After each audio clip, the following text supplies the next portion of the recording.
Hello everyone and welcome back to Football Manager 2019 and part 3 of this experiment where we're taking a look what would happen if you put unlimited money into a non-league team. Now it is £1 billion that we've put in so far, but they are starting to run through some of that cash. In the last part we saw them finally get promoted into the Football League. They've been bouncing around and they've just finished second in Sky Bet League 2. If we just have a quick look at that league table, that's the wrong thing. If we have a look at the league table, then you can see they finished just behind Walsall. So they'll be playing in League 1 next season. Today we're going to go 5 more years into the future, so they could well be in the Premier League by that point. It depends how quickly they accelerate.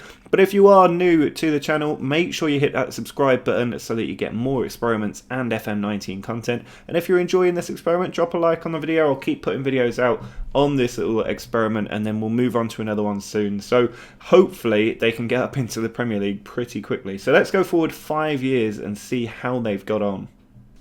Well, we are now 5 years ahead. Today we're just going to start looking at their fixtures, then we'll go on to their transfers and all the other business around the club. So this was their first season in Sky Bet League 1. They did get off to a winning start with a 1-0 win over Gillingham before then beating Fleetwood 3-0, Rodell Richards with a couple of goals. They managed to get through in the Carabao Cup first round, but they had 3 league defeats around that. They didn't actually win in 5 league games, including a defeat to 4 league games and then a defeat to West Ham in the Carabao Cup before beating Barnsley 2-1, Brennan Johnson with a 76th minute winner. They then beat Burton 3-0, 2 in a row there, late goals from Ogunseri, and then lost to Luton 1-0 before going on a 4-game unbeaten run where they only got 6 points out of the 12, so not too bad there. But then they went on another losing streak, not winning here actually for 9 matches, probably sacked their manager at a guess. Then they beat Dulwich Hamlet in the FA Cup first round. A couple of league wins before losing to Wrexham in the second round. Again, a poor run of form, 1 win. This is really inconsistent form. It does not look good for them. This end to the season as well. 1 win across about 8 or 9 matches.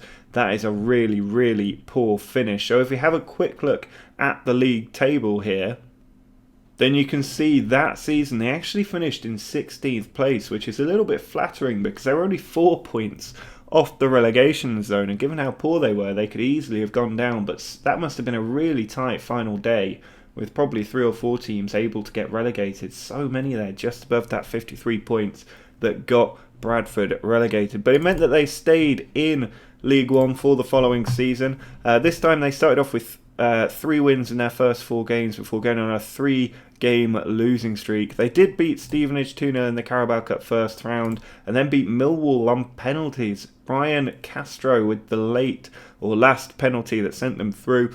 Quite a few wins here. A nice winning streak actually, including against Ebbsfleet in the Checkatrade Trophy. They then got 5 straight league victories before losing to Fulham in the Carabao Cup third round. 10-man Fulham as well. But their league form really strong, doing quite well, unbeaten as well, before losing to Derby, who are now down in League 1. They did carry on their good form in the league before getting a little bit of an inconsistent patch here after losing to Gillingham in the FA Cup first round. They actually made it to the Checkatrade Trophy second round, but were beaten by Walsall 1-0. But a few wins around that, 4 straight league wins, a defeat, even more wins here. I think they may well get promoted on this form. A little bit inconsistent at the end. Now there's no playoffs, which makes me think they probably did get promoted. So bearing in mind they finished 16th the season before, the next season they actually went and won the league. I mean, it's a really tight table, about 27 points separating first place from 20th place, or from 21st place, relegation. And they did well to come out top there by 2 points to take the title and get themselves up into the championship. That is a really good achievement to do that in just 2 years. The following season in the Championship, you can see there are a lot of defeats on the screen, including to QPR on the opening day. They got through against Southend in the Carabao Cup and Ipswich in the Carabao Cup second round, but got their first league win of the season in late August, which is not a good sign. They did then go on a 3-game winning streak, which will have helped them stave off relegation, hopefully. But then they went on a horrible losing streak, including 4-0 to Watford in the Carabao Cup. They lost... what is that? 8 of their 9 next matches after this 4-game winning streak. Really poor. A couple of wins over Aston Villa and Fulham will have helped them though, and then again inconsistent form. I imagine they sacked another manager around this point, and then inconsistent through here before putting a really strong patch on in the new year, after doing well in the FA Cup as well, getting past MK Dons 1-0 away from home. Meant they got to the FA Cup 4th round for the first time, took on Liverpool at Anfield but were beaten 2-0, but their league form very good here. They did then struggle going towards the end of the season, only winning once in their last 7 matches, or even twice in their last probably 12 matches, and that is a really worrying statistic. So let's have a look at the Championship table, and you can see they were relegated on the back of that terrible form. 7 points away from safety as well. It was not close in the end, but given how bad that form was, 7 points were needed, and you can see at the end here they lost all of these games. Even if they just won a couple of these matches, they'd have been within touching distance, but this was a pointless victory on the final day really, and they are back down into League One. So if we have a look at the table here in League One, you can see there's the fixture list, for League One. You can see there are a lot of victories after losing to Peterborough on the open day.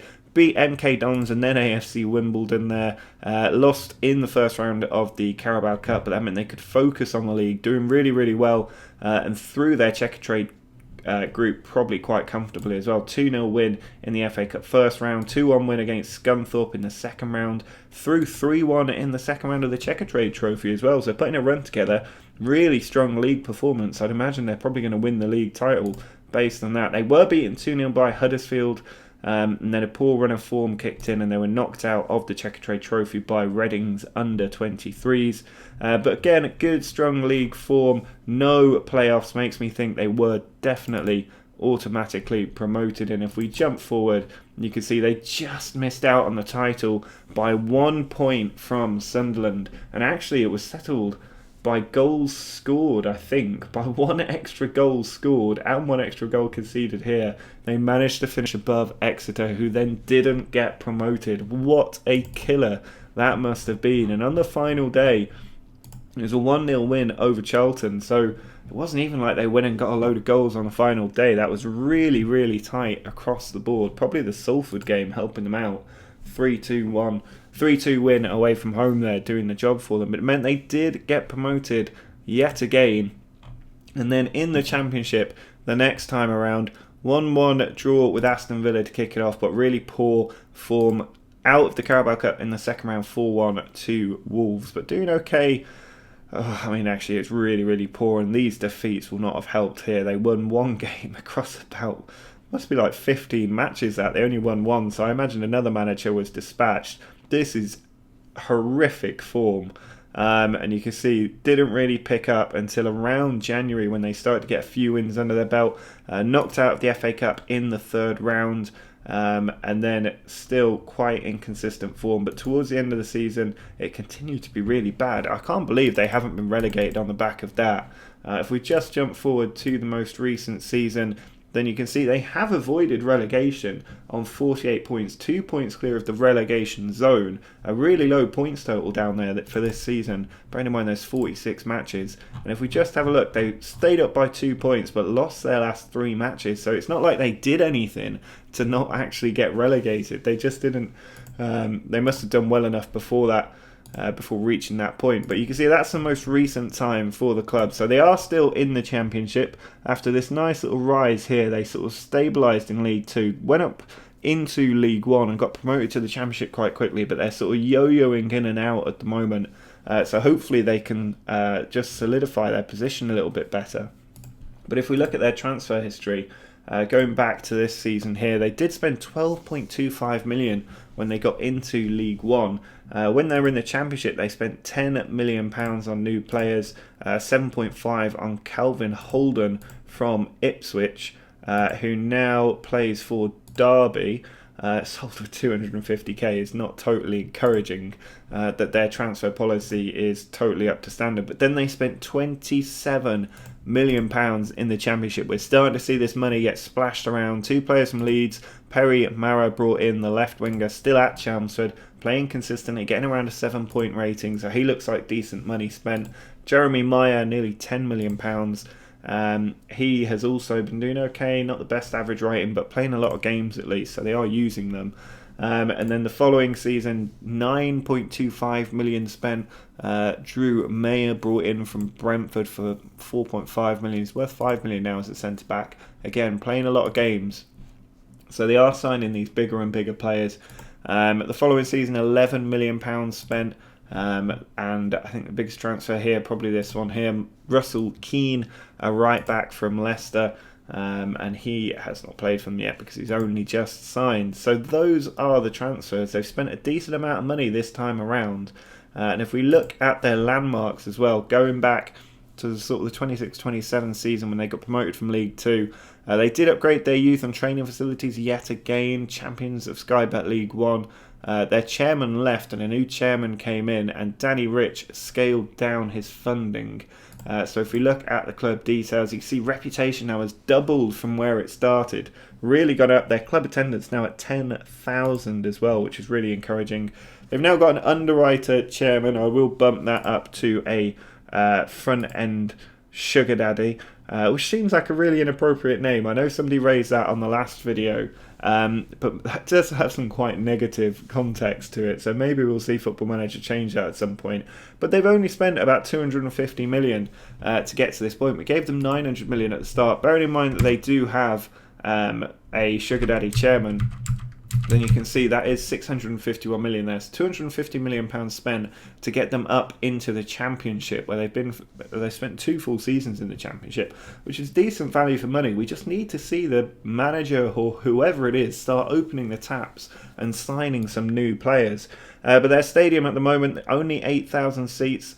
They do have attendance of 9,000, or nearly 10,000 now. So they actually can't even fit their fans into the stadium. So I'm sure we'll see that go up soon. But they've got 15 training facilities, which is very decent.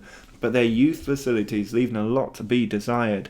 So maybe we will see them go and buy a new stadium sometime soon. If we have a look here at their facilities, then it's currently reduced by 609, but they are expanding it by 3,000, which will take them up to about 12,000 seats.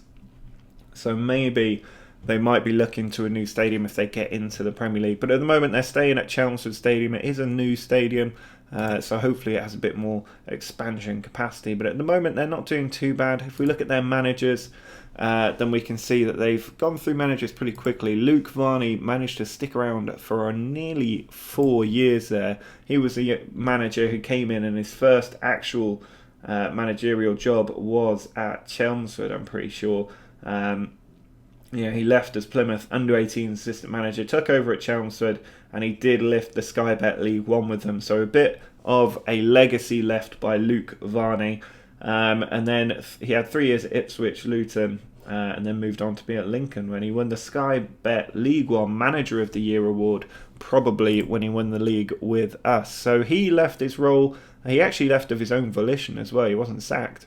Then we got in Bernard Morley. He had nearly 2 years before being sacked. And at the moment, it's Paul Lambert in charge, which is quite funny. Paul Lambert now in charge of the club. Will he turn open the taps and start spending the money? That's the real question.